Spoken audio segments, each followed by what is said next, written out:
you, Carol, for that warm welcome. Hello, everybody. It's really a great honor for me to be standing here before you as the new holder of the Rosalinde Gilbert Foundation's Chair in Israel Studies. Before I begin my talk this evening, I think it's important to just say a few thank yous. First of all, I want to thank Carol personally for chairing the search committee and for allaying many of my concerns and anxieties throughout the hiring process. And I also want to thank the other members of the search committee, as well as Dean Darnell Hunt, for hiring me. Hopefully they won't regret that decision. And I'd also like to thank the Rosalinde and Arthur Gilbert Foundation for endowing a chair in Israel Studies at UCLA. It's a great honor for me to be the holder of this chair, and I'm really delighted to be a member of such a vibrant intellectual community here at UCLA. As chair of Israel Studies at UCLA and as the director of the Nazarian Center for Israel Studies, I just want to briefly elaborate on what I think of as my central missions here on campus and beyond. First of all, as with any professor, any chair, my first mission is in the classroom, to teach UCLA students about Israel and to mentor them in their own academic pursuits regarding Israel. Second, like any faculty member, my mission is to conduct my own research and writing on Israel and to disseminate that research to a wide audience. But as a chair of Israel Studies in particular, and as the director of the Nazarian Center, I also believe I have wider, broader responsibilities to promote the academic study of Israel at UCLA, to promote the field of Israel Studies, which is an academic subject, should be understood as such, and to ensure that Israel Studies, which is already flourishing at UCLA, thanks to the efforts of my predecessor, Yoram Cohen, to ensure that Israel Studies at UCLA continues to flourish and expand. Beyond that, I also see my role as helping to foster a civil, inclusive, and nuanced conversation around Israel on this campus and indeed beyond, at a time when we're all well aware of the polarization and acrimony that often conversations about Israel on campus and beyond. I think it's particularly important for a chair of Israel Studies to try to do their part to foster a more inclusive and more civil conversation around Israel. And finally, I see my mission as serving as a resource for the wider LA community. Again, in order to help promote greater public understanding and knowledge about Israel.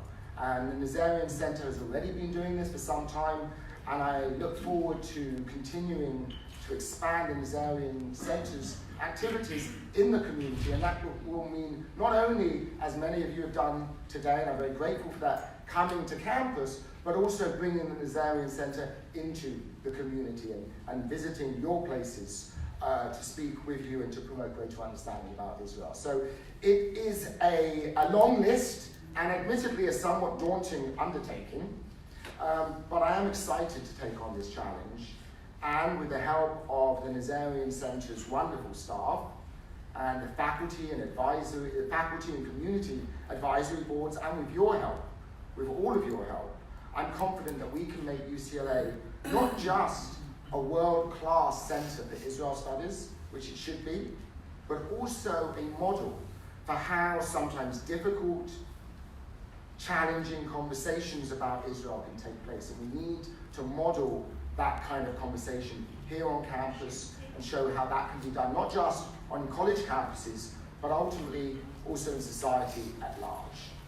So with that introduction out of the way, let me now turn to the topic of my talk this evening, the religionization of the Israeli-Palestinian conflict.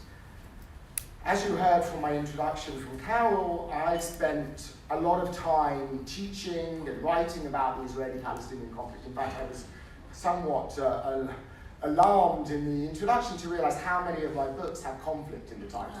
I'd like to write another book, hopefully, that didn't refer to a conflict, but for better or for worse, that's unlikely to happen for a while.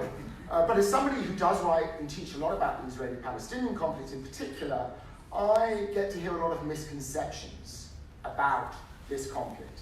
And I think two of the most common misconceptions that I've heard about the conflict in the years that I've been writing and teaching about it are, first of all, that it is an age-old conflict, that it's been going on basically for millennia, and secondly, that it's a religious conflict between Jews and Muslims. And these two popular beliefs are often related, so many people think the conflict has been going on for thousands of years, and therefore that it must be a religious conflict. And many people believe that because it's a religious conflict, it must be going on for thousands of years.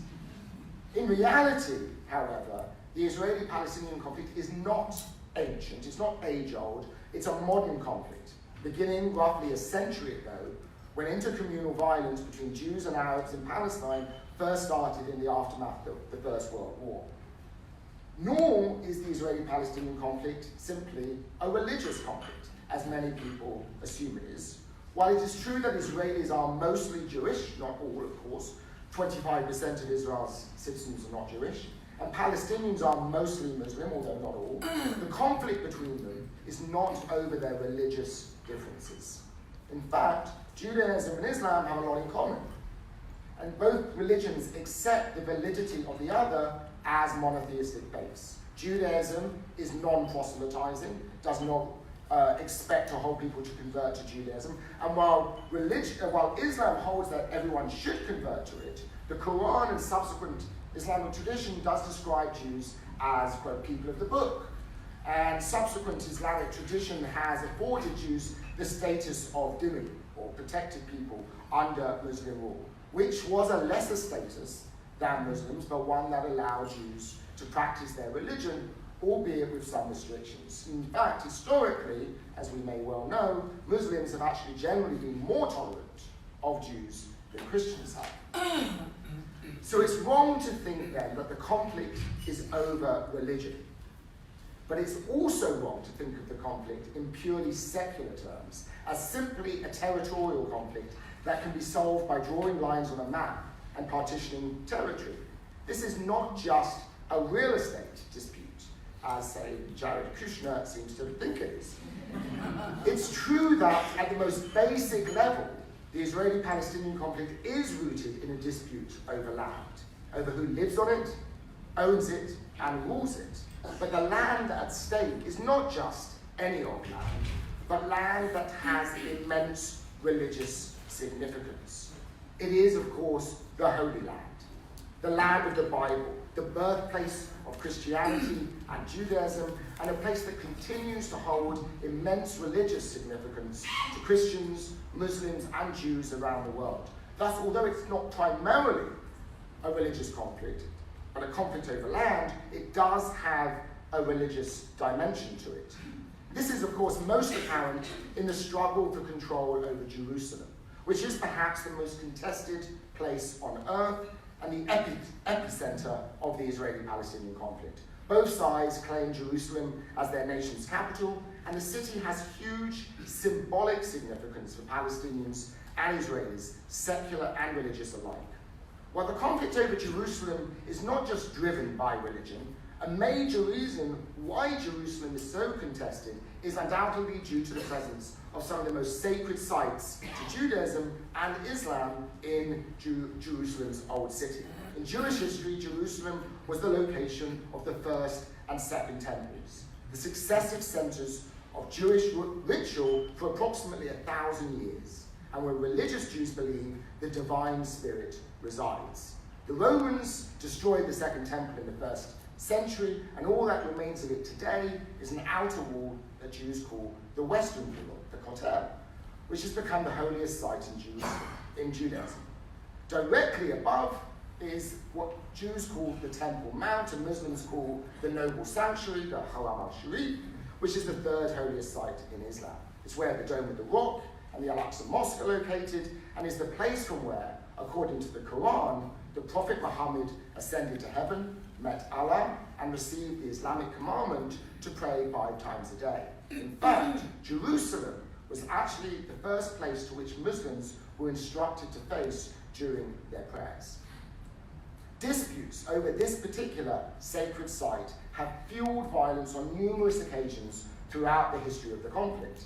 In 1929, the first large-scale violence between Jews and Palestinians occurred over a dispute about Jewish activities at the Western Wall. And more recently, the Second Intifada erupted in September 2000 after Ariel Sharon, then head of Israel's Likud party, the largest right-wing party in Israel, visited the site, a visit which many Palestinians saw as a demonstration of Israeli ownership of the area that could not go unanswered. So disagreements over the sovereignty of this contested site was one of the main reasons for the failure of the Oslo peace process in the 1990s, and it was really, by all accounts, the hardest issue for both sides to compromise over at the fateful Camp David summit back in July 2000, which led to the collapse of the Oslo peace process. The question then is not whether the Israeli-Palestinian conflict is religious or secular, it is surely both, but how important religion is to perpetuating the conflict today.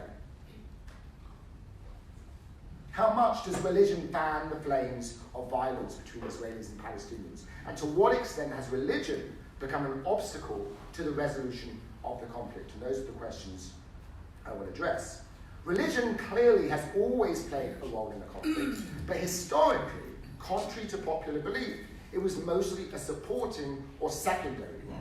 From the outset, the conflict has been driven more by ideology, Zionism and Palestinian nationalism, than by theology. Both nationalisms were motivated above all by secular political aspirations, especially the desire for national self-determination.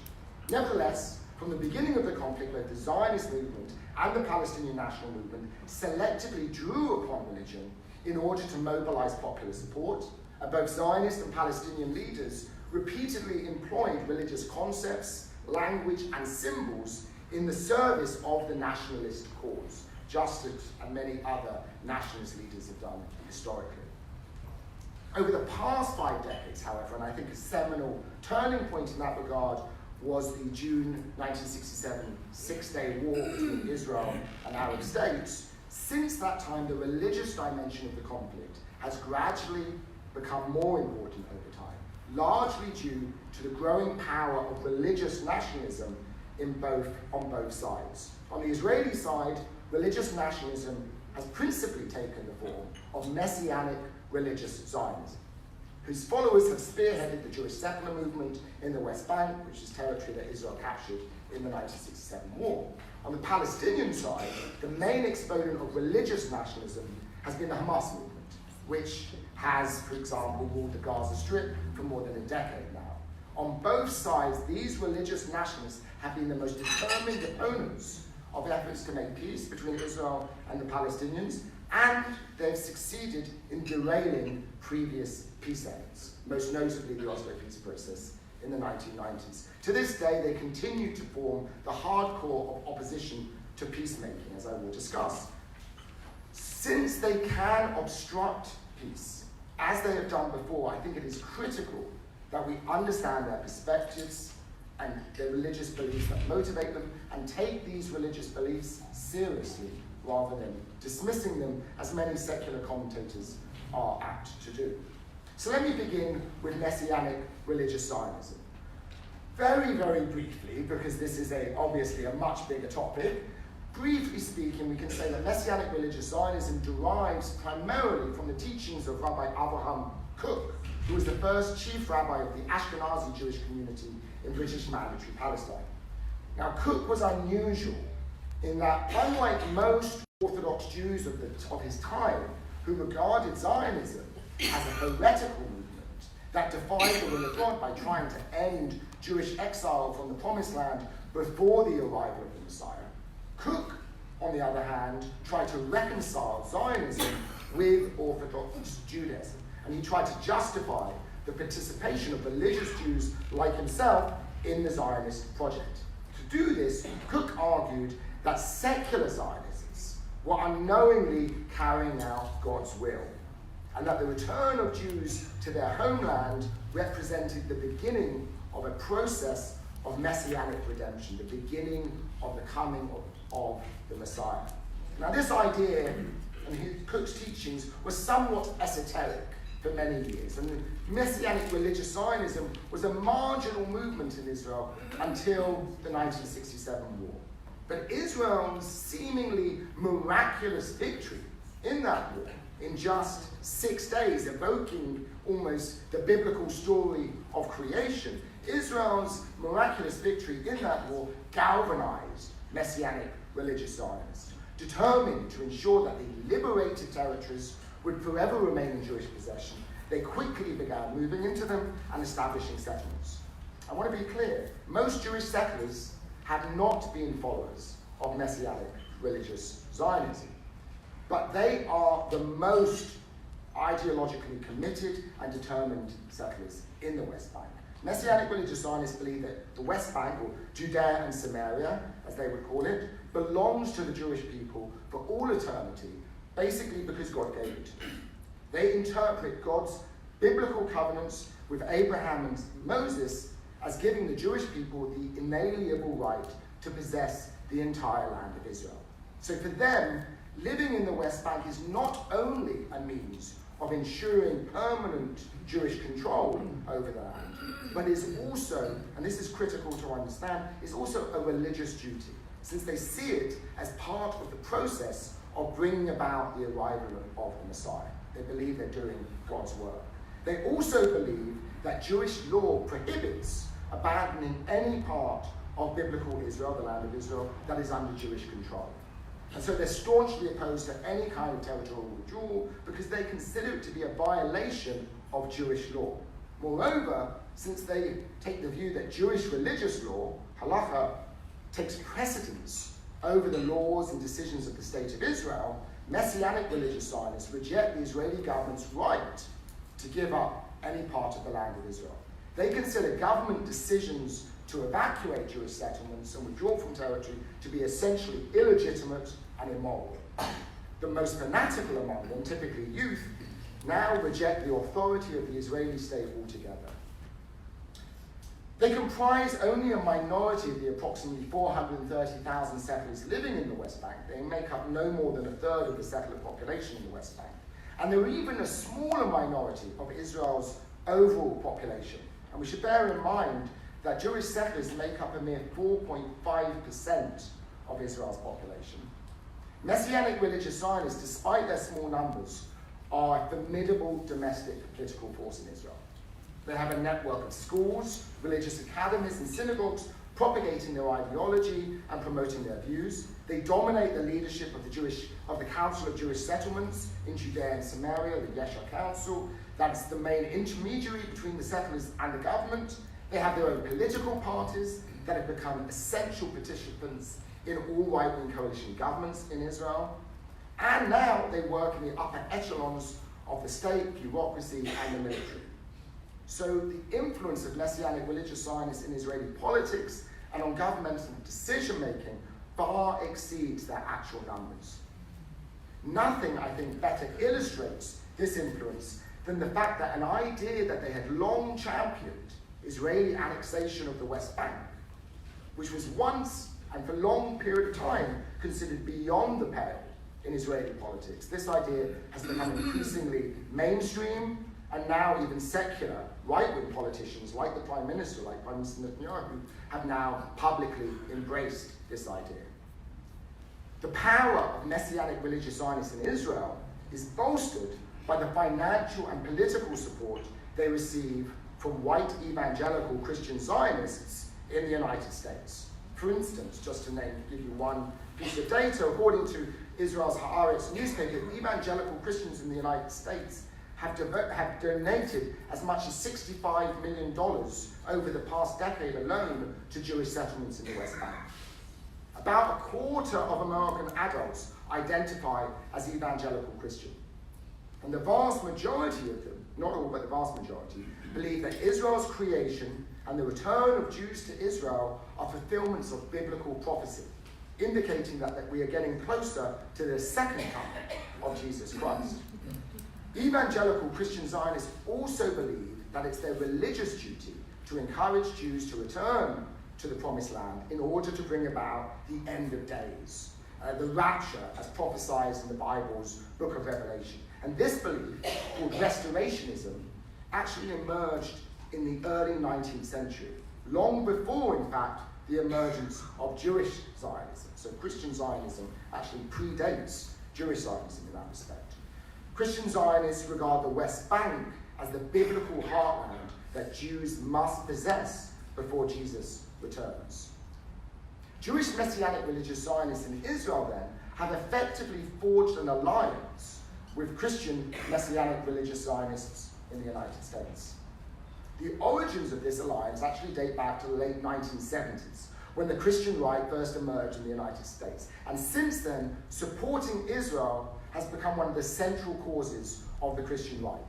But it's only in recent years, in particular since Donald Trump became president after winning 81% of the white evangelical vote in the last presidential election, it's only recently that evangelical Christian Zionists have exercised a major influence on American policy toward Israel and the Israeli-Palestinian conflict. Vice President Mike Pence and Secretary of State Mike Pompeo, as we may know, are both evangelical Christians, and the lobbying group Christians United for Israel, or CUFI, as it's known by its acronym, which was founded in 2006 by Texas megachurch pastor John Hagee, now enjoys greater influence in the White House than AIPAC. AIPAC has around 100,000 members. CUFI has more than 4 million members, which is in fact more than half of the entire population of American Jews in the United States, who also, by the way, tend to be more critical of Israel than evangelical Christians. CUFI has played a decisive role in lobbying the Trump administration to declare Jerusalem as the capital of Israel, and John Hagee actually delivered the benediction at the official ceremony opening the U.S. Embassy in Jerusalem in May 2018. CUFI has also pushed the Trump administration to recognize Israel's annexation of the Golan Heights, and most recently to declare that Israel's West Bank settlements don't violate international law.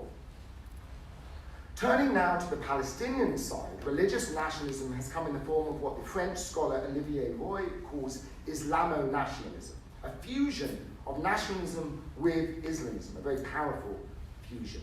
This fusion of Islamism and nationalism is clearly evident in the ideology of the Islamic resistance movement, better known by its acronym in Arabic, Hamas.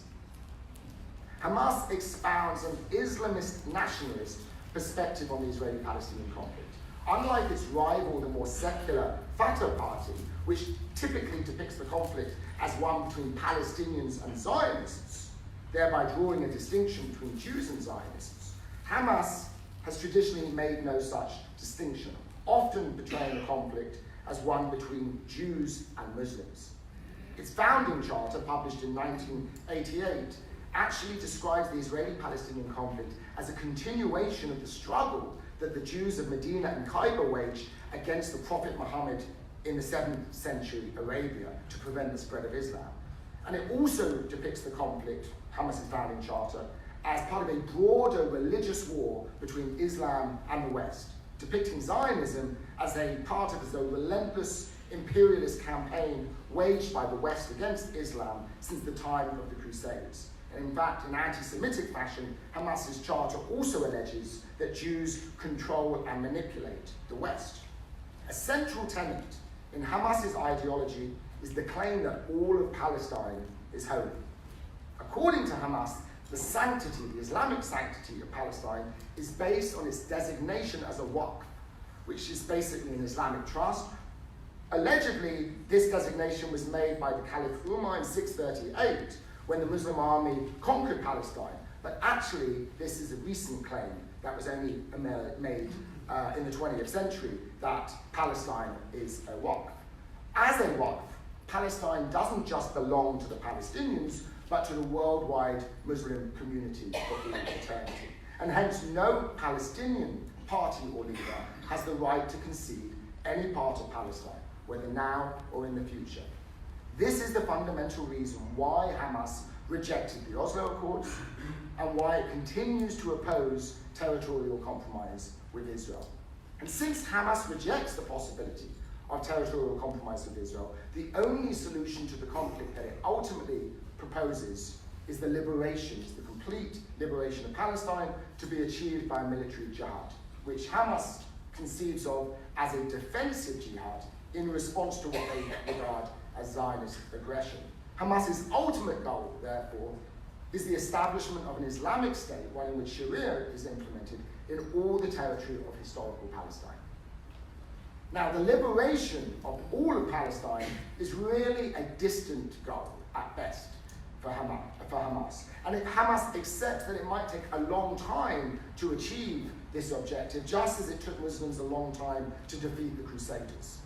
In the meantime, Hamas is willing to make short-term concessions and compromises. For instance, while Hamas staunchly opposes any formal recognition of Israel, its leaders have repeatedly expressed a willingness to accept what's called a hudna, or a long-term truce with Israel for a specific period of time.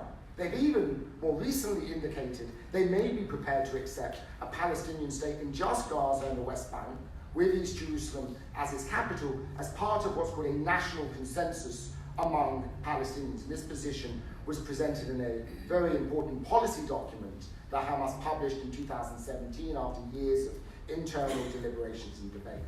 In fact, some experts on the movement argue that Hamas is no longer in practice committed to the creation of an Islamic state in all of historical Palestine, and that really this is more of a kind of utopian goal than an actual long-term objective. Whether or not Hamas has really moderated its views, it's undoubtedly become an important part of Palestinian society and politics. There are many reasons why Hamas has gained support among Palestinians in the West Bank and Gaza, but I think the biggest reason, the same reason why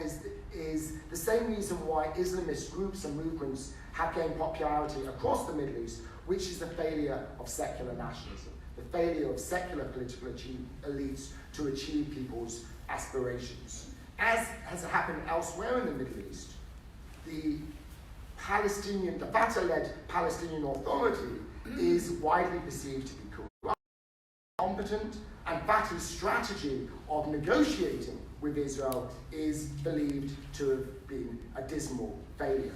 So these are the reasons, I think, why Hamas won the last popular elections in Palestine when they were held back in 2006. That was the last time any kind of democratic election was held for the Palestinian Authority. At that time, Hamas had a reputation among Palestinians for being more honest and competent than Fatah.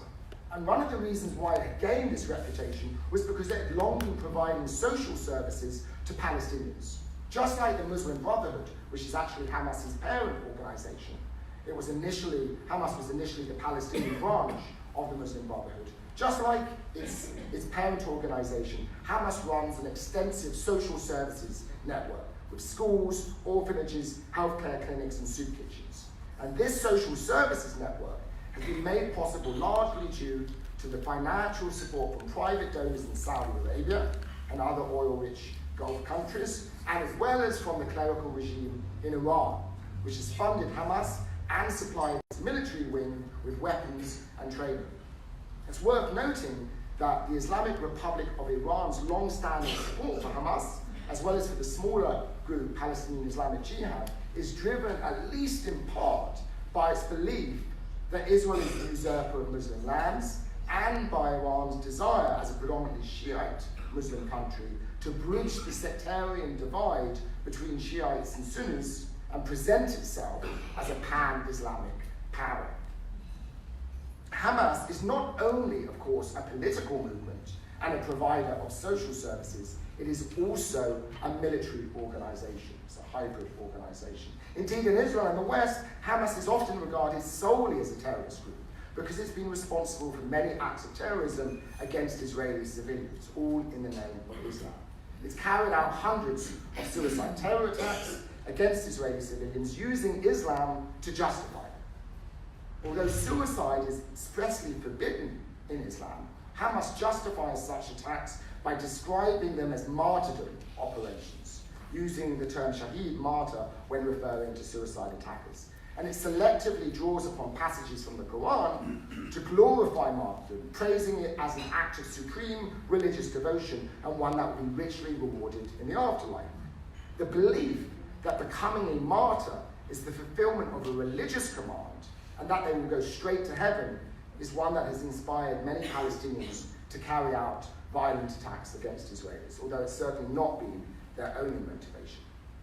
Palestinians are not the only ones who have carried out violence in the name of religion, and used or abused, you might think, used or abused religion in order to justify such violence. Jewish individuals and groups have also carried out and promoted religiously motivated violence, albeit on a lesser scale. The worst instance of such violence occurred when Baruch Goldstein, a Jewish settler and a follower of the late far-right rabbi who was born in the United States, Meir Kahane, massacred 29 Palestinians while they prayed in the Ibrahimi Mosque in Hebron. And in recent years, radical settlers have frequently attacked Palestinian civilians and their property as part of what's called a price tag strategy aimed at deterring Israeli government actions against settlements and outposts in the West Bank. But by far the most notorious instance of religiously motivated Jewish violence was not against Palestinians, but against an Israeli Jew. Then Prime Minister Yitzhak Rabin, who was assassinated in November 1995 by Yigal Amir, a young Messianic religious Zionist who basically wanted to stop the Oslo peace process. Rabin's assassination undoubtedly contributed to the eventual failure of the peace process, as it arguably deprived it of the only Israeli leader who had the desire, determination, and public support to successfully carry it out. And so, sadly, to a large extent, Rabin's assassin succeeded in his objective. Rabin's murder underscores the role that religious extremists have played in derailing efforts to make peace between Israel and the Palestinians. Religious extremists on both sides have successfully played the role of what political scientists call spoilers. They continue to be the most implacable opponents of peacemaking, and they are a major obstacle in the way of a two-state solution to the conflict. On both sides, religious extremists oppose a two-state solution because they believe, as I've mentioned, that their religion forbids them from ceding any part of the land. But it's not just that they believe that they oppose a two-state solution. They also have the ability to prevent one. In the admittedly unlikely event that Israel and the Palestinians are ever able to reach a comprehensive peace agreement involving the creation of a Palestinian state alongside Israel, religious extremists on both sides will almost certainly attempt to obstruct the implementation of a two-state solution, most likely by any means necessary. On the Israeli side, the stiffest resistance to a two-state solution is likely to come from the minority of settlers who live deep inside the West Bank. The vast majority of Israeli settlers are concentrated in large blocks of settlements located near the Green Line, Israel's de facto border before the 1967 war. And a peace agreement would probably allow Israel to annex these large settlement blocks in exchange for an equal amount of Israeli land. So these settlers, the majority, would not have to move. In fact, most would actually be willing to move if they were financially compensated.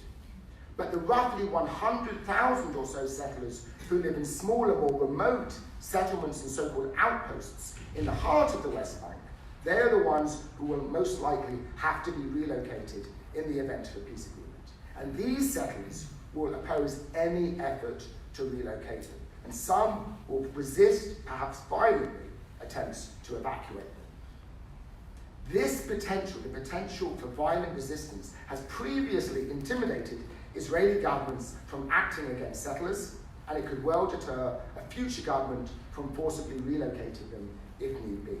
Compounding this threat is the question of what Israeli soldiers, a growing proportion of whom are themselves religious Zionists, especially in the army's combat units and positions of command. What will they do if ordered to forcefully remove masses of settlers from the West Bank? Before Israel's withdrawal from the Gaza Strip in 2005, some extremist rabbis instructed Israeli soldiers to refuse to comply with their orders to evacuate settlers. Such calls are bound to increase in the event of an Israeli withdrawal from parts of the West Bank, an area which has much more religious significance to Jews than the Gaza Strip. However slim, the possibility of a mutiny within the IDF cannot be ruled out, within the Israeli army, cannot be ruled out. So whether any future Israeli government, even a centre-left one, would be willing to undertake such a risky operation is very much in doubt.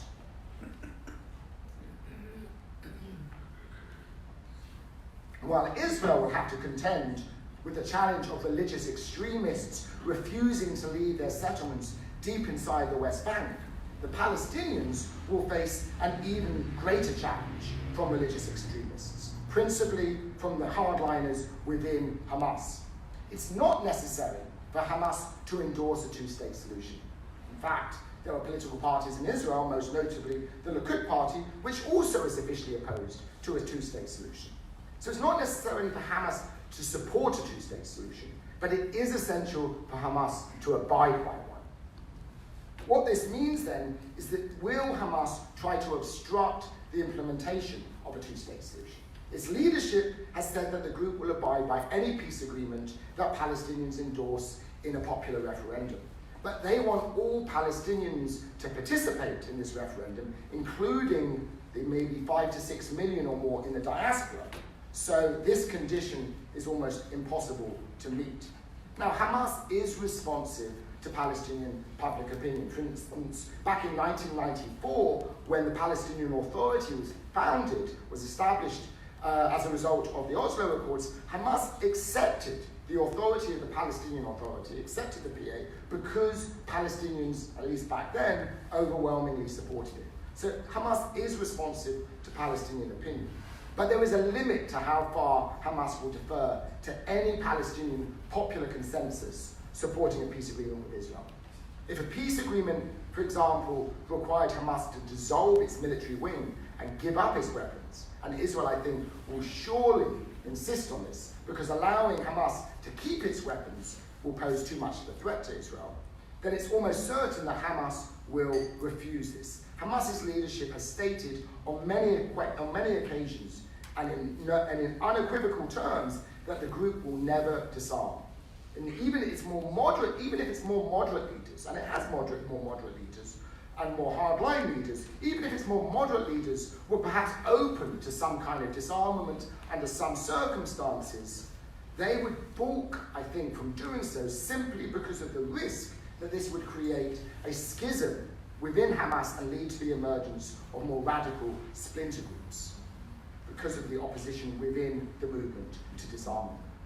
So I think Hamas is unlikely to agree to disarm, and I very much doubt the Palestinian Authority will be strong enough to forcefully disarm Hamas. Let's not forget that Hamas fighters routed the American-trained Palestinian Authority security forces in a brief mini-civil war that occurred in 2007, the called Battle of Gaza, and since then, Hamas's military wing has only grown bigger, stronger, and more battle-hardened, thanks in part to a succession of mini-wars with Israel. So, the Israeli-Palestinian conflict is not a religious conflict, but religion has profoundly affected the conflict, and especially in recent decades, this religious dimension, as I've argued, has become more salient. Any proposed solution, then, that relies upon some kind of territorial compromise is going to be challenged by this. And while the conflict drags on, I think the religious role in the conflict is likely to grow even greater because, as I've noted, the role of outside group actors, motivated at least in part by their religious beliefs, Christian evangelicals in the United States, for instance, and Iran's clerical regime, but also because of the religionization or the growing role of religion in both Israeli and Palestinian societies. If what I call the religionization of the conflict continues, then sadly the already slim chances for peace will be further reduced, because I think the more the conflict becomes religious, or the growing more religion plays a role in the conflict, the harder it becomes to make compromises and concessions, because God's wishes can't easily be contradicted. In short, the more religion drives the conflict, the harder it becomes to solve. Now, I might end there and leave you thoroughly depressed, and you might think that religion should be marginalized as much as possible in this in order to promote peace between Israelis and Palestinians. But I actually draw the opposite conclusion. I think that you must address the religious dimension of this conflict. And addressing the religious dimension of the conflict has to be part of any effort to resolve the conflict, or even just to mitigate the conflict and pave the way for peaceful coexistence. Rather than marginalizing religion, peacemaking should include religion. The experience of the Oslo peace process is highly instructive in that regard. The Oslo peace process failed in part because it lacked religious legitimacy from many devout Israeli Jews and Palestinian Muslims. On both sides, it was seen as a secular initiative pursued by secular leaders and based solely upon secular values. On the Israeli side, Rabin and Peres, the primary initiators of the peace process, were seen as secularists who failed to grasp the importance of the land of Israel to the Jewish people. And on the Palestinian side, the PLO leadership were perceived as secular nationalists who didn't sufficiently respect Islam.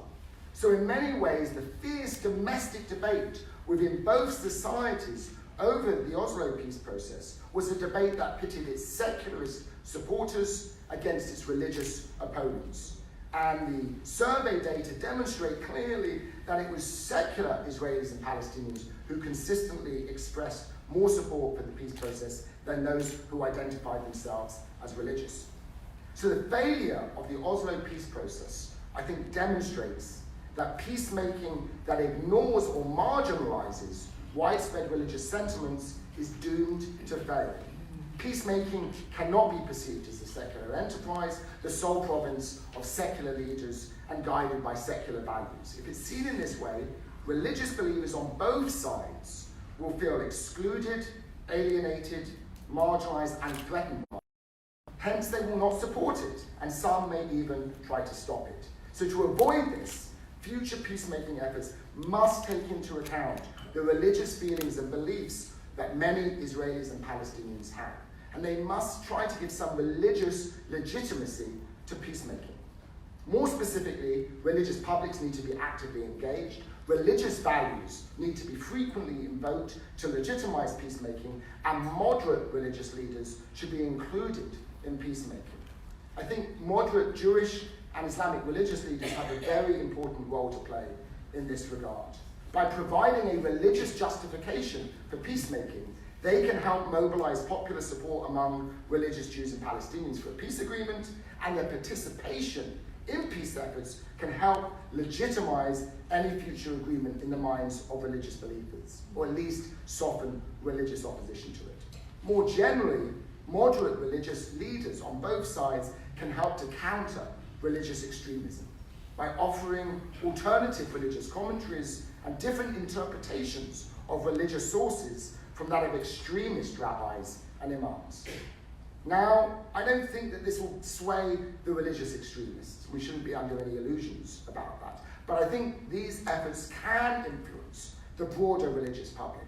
And in this way, religion can actually help promote peaceful coexistence between Israelis and Palestinians rather than continued conflict and violence.